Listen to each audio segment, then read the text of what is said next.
Welcome to our 5 on 5. We're pleased to welcome in Ted Wheeler, Oregon Treasurer, as well as Portland mayoral candidate. Ted, thanks for being here. Yeah, thank you very much. I appreciate it. Our pleasure. So as the Oregon State Treasurer, what have been your most significant accomplishments? Well, I'm not going to take personal credit for any of these. We've got a great team at the Oregon Treasury, and they've accomplished a lot in the last 5 years. I think just in order of significance, number one, we improved the state's credit rating by being really good at our investment returns and diligent with the state's debt. We actually reduced the state's debt. In addition to earning the credit rating on the investment side, since the Treasury is responsible for the state's $90 billion investment portfolio, the part of it related to the public pension system just earned the #1 ranking of all the pension systems that we're tracked against that are larger than $1 billion for the 5 and the 10-year period. So that's really exciting news for us.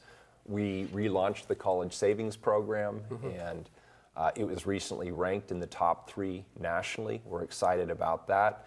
And we've also passed landmark legislation. We've passed it around economic development, and we, of course, recently passed a landmark retirement security bill as well. So there's a lot of good things that we've done in the state treasury and lots of good things yet to come.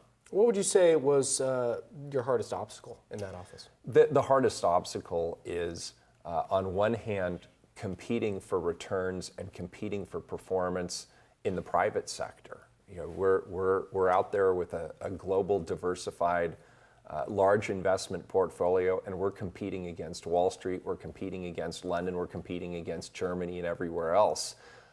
And yet we have to operate within the confines of a legislative process, which moves a little more slowly, which requires more compromise. And so managing our need for innovation, speed, and having the resources and the capacity to do our job globally while also working with the give and take of a legislative process, that's definitely the toughest part of the job. Okay, and you know, with your office being in charge of so many things, state bonds, the central bank for state agencies, administering, you mentioned the 529 College Savings Network, how does Oregon look moving forward, look to the future of Oregon in the next decade? How are we positioned ourselves? I would say we have opportunities and we have threats on the horizon.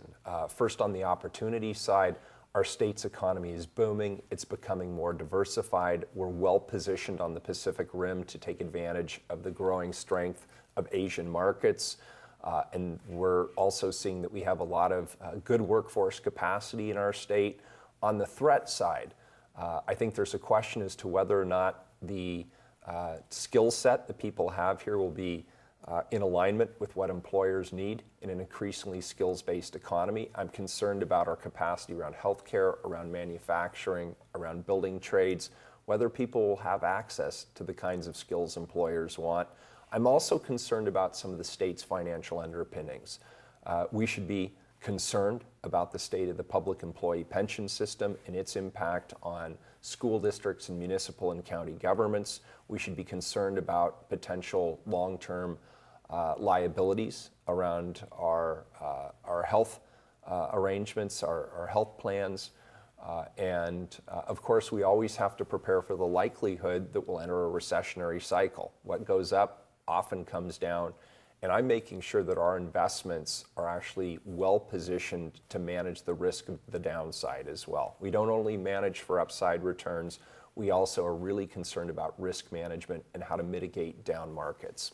Now, you're down here in your work as treasurer, but you're obviously right now in the midst of a very competitive campaign, if you will. That sounds like more than a dozen candidates for Portland mayor. What made you choose to get into that race? Yeah, you know, it's an important period in the history of our state, in the history of the metro area. Portland, I think people understand, is very significant to all parts of the state. 65% of the state's GDP comes out of Portland. The kinds of policies and decisions that are made in Portland, particularly around economics and around transportation, have repercussions across the state. In fact, today the reason I was here was to meet with a group of business leaders to talk about transportation and job creation. I'll be at the Rotary at lunch today talking about some of these regional themes. The mayor of Portland can't just be on an island. The mayor of Portland has to be working with and collaborating with leaders all across the region. And I've got to say, Medford's got it right. You have a Mayor Wheeler I think Portland should have a Mayor Wheeler as well. Well played. Good to see you. Thank Thanks you. so much for being Appreciate here. it. Appreciate it. Thank you. Stay with us. We'll be right back.